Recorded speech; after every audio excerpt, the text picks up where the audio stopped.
புரட்சி தலைவர் எம்ஜிஆர் வந்து இந்திய அளவில் போற்றப்படுகின்ற தலைவர்கள், உலக அளவில் போற்றப்படுகின்ற தலைவர். எனவே அப்படிப்பட்ட ஒரு மாபெரும் தலைவருக்கு வந்து வாழ்த்து சொல்வது என்பது ஒரு நல்ல விஷயம் தானே? இல்லை, நல்ல விஷயம் தானே வாழ்த்து சொல்றது. அவர் வந்து ஒரு மாபெரும் தலைவர். அவர் ஏன்னா அந்த மாபெரும் தலைவருடைய பிறந்தநாள் விழாவுக்கு வந்து எல்லா தலைவரும் வாழ்த்து சொல்றது என்பது சொல்ற. அதுக்கு கூட்டணிக்கு சம்பந்தம் இல்லை. அதால கூட்டணி பொறுத்தவரை அது வந்து கிடையாத ஒன்று, இப்போது இல்லை எப்போது இல்லைன்னு சொல்லிட்டு நம்முடைய பொதுச் செயலாளர் பொறுத்தவரை தெளிவுபடுத்தியிருக்காரு. ஆமாம், அழைப்பு கொடுத்து பொதுச் செயலாளர் இதே கேள்வி கேட்டீங்க.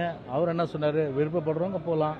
அதிமுகன்றது ஜாதி, மதம், இனம், மொழி எல்லாவற்றையும் கடந்த ஒரு இயக்கம்.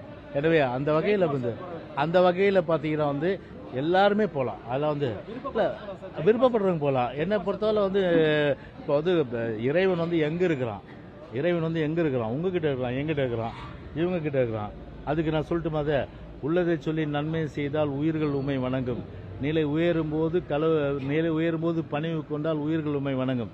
ஆசை, கோபம், களவு கொள்வன், பேச தெரிந்த மிருகம். அன்பு, நன்றி, கருணை கொண்டவன் மனித வடிவில் தெய்வம். அன்பு, நன்றி, கருணை. யார்கிட்ட அன்பு இருக்கோ, யார்கிட்ட நன்றி இருக்கோ, யார்கிட்ட கருணை இருக்கோ, அவங்க மனித வடிவில் இருக்க தெய்வங்கள். எனவே அதை முதல்ல வளர்த்துங்க. உங்க கண்ணாடி முன்னாடி போய் பாருங்க. டெய்லியும் பார்த்துட்டு அன்பு எனக்கு இருக்கு, நன்றி இருக்கு, நன்றியுடனா இருக்கேன், கருணை உடையவனா இருக்கேன், ஓ என்கிட்ட கடவுள் இருக்கப்பா, அது போதாது. அதுதான் சொல்றேங்க. அதனால சொல்றேன், எனக்கு வந்து பேர அண்ணா வகையில ஒன்றே குலம் ஒருவனே தேவன். நான் ஒன்றே குலம் ஒருவனே தேவன். ஸோ அந்த வகையில் பார்த்தீங்கன்னா அந்த அண்ணாவுடைய பிரின்சிபலில் அந்த வகையில் வந்து இறைவன் எங்கே இருக்கிறான், அவ்வளோதான். அதனால் வந்து நான் சொன்ன அந்த குவாலிட்டி, அந்த தன்மைகள் வந்து ஒவ்வொருத்தரும் வளர்த்துக்கிட்டாலே போதும். அதுவே வந்து கடவுள் அவங்க வந்து அங்கே இருக்கிற குடிக்கணும். அதனால் நான் என்னை பொறுத்தவரை நான் போகல. விருப்பங்க போகல, நீங்கள் போயிட்டு வாங்க. இல்லை, நீங்கள் போயிட்டு வாங்க.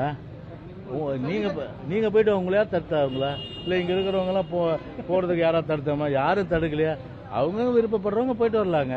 என்னை பொறுத்தவரை பார்த்தீங்கன்னா எனக்கு வந்து பார்த்தீங்கன்னா ஒன்றே குலம் ஒருவனே தேவன் பிரின்சிபல். அது மட்டும் இல்லாமல் இந்த அன்பு, நன்றி, கருணை, இது மூணுமே வந்து பார்த்தீங்கன்னா நான் ஃபாலோ பண்ணுறேன். அதனால் பார்த்தீங்கன்னா எங்கிட்டே இறைவன் இருக்கிறோம். என்னை போல் வந்து நீங்களும் அந்த பிரின்சிபல் வளர்க்குறோம், உங்ககிட்ட இறைவன் இருக்க போகிறோம். அதான்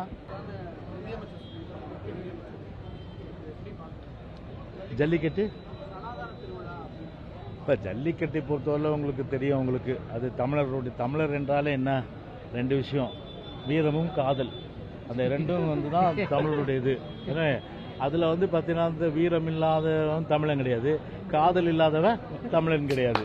ஏன்னா அந்த வகையில் வீரத்தின் சின்னம் அது ஜல்லிக்கட்டுன்றது. இப்போ கூட நீங்கள் வந்து காளை மாடு கூட்டுவாங்க, நான் அடக்கி காட்டுறேன். அரசியலில் எத்தனை வந்து இது ஓடாத மாடுகள்லாம் இருக்குது, அதுக்கிட்ட நான் போகிறதில்லை. காளை மாடுகள் வந்தால் தான் நான் அடக்கிறது. நான் அதை வர சொல்லுங்க, நான் அடக்கிறேன். நான் அது அண்ணாமலையை தமிழ்நாடு முதலமைச்சராக ஆகணும்னு ரஜினிகாந்த் விருப்பப்பட்டார் அப்படின்னு சொல்லிட்டு குருமூர்த்தி சொல்லியிருக்காரு. அதாவது இப்போ குருமூர்த்தி ஸ்பீச்சை கேட்டேன் நான். ஸ்பீச்சில் வந்து அவருடைய ஆசையை சொல்லியிருக்காரு. இப்போ நீங்கள் வந்து என்ன சொன்னால், இப்போ இதுக்கு வந்து திரு ரஜினிகாந்த் சொல்லணும். ஸோ 4 அறையில் வந்து பேசுகிற விஷயம், திரு ரஜினிகாந்த் ஓப்பனாக வந்து சொல்ல ஒரு விஷயம் இல்லையா? ஓப்பனாக சொன்னாரா? ஓப்பனாக சொல்ல. ஆனால் அவர் இவர்கிட்ட சொன்னதா இவர் சொல்கிறார். யார்? திரு குருமூர்த்தி அவர் துக்ளக் விழாவில் சொல்கிறாரு.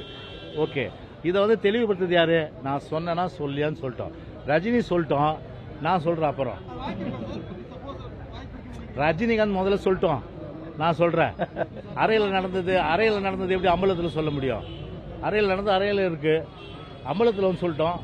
அம்பலத்தில் வந்து சொல்கிறது நான் சொல்கிறேன். நான் அப்போ பதில் கொடுக்குறேன். ஆனால் எது எப்படி இருந்தாலும் சரி, அதெல்லாம் இலவு காத்த கிளி, அது நடக்காத விஷயம். தமிழ்நாட்டை பொறுத்தவரை வந்து 2026 அனைத்து இந்திய அண்ணா திராவிட முன்னேற்ற கழக அம்மாவுடைய ஆட்சி, புரட்சி தலைவருடைய ஆட்சி, அதன் எடப்பாடி தலைமையில் மலரும். இதுதான் வந்து எழுதப்பட்ட விதி. ஏன்னா அப்படி இருக்கும்போது இது வந்து குருமூர்த்தி சொல்லிட்டாரு, ரஜினிகாந்த் சொல்லிட்டாரு, அவரு சொல்லிட்டாரு, இவரு சொல்லிட்டாருன்னு அப்படிலாம் நீங்கள் சொன்னால் அதெல்லாம் நடக்காத விஷயம். அதெல்லாம் வேற என்னங்க? அவங்க எவ்வளோ ட்ரை பண்ணுறாங்க வளர்றதுக்கு, அது அவங்க ஆசை. அது வந்து பார்த்தீங்கன்னா எங்கள் கட்சி வந்து ரெட்டலை தான் பெரிய அளவுக்கு துளிர்த்து இன்னைக்கு வந்து ஒரு பசுமையாக, என்றைக்குமே வந்து பார்த்தீங்கன்னா ஒரு பசுமைன்னு சொன்னால் அது ரெட்டலை தான். அதுக்கிட்ட எதுவுமே எடுபடாது. ஓகே.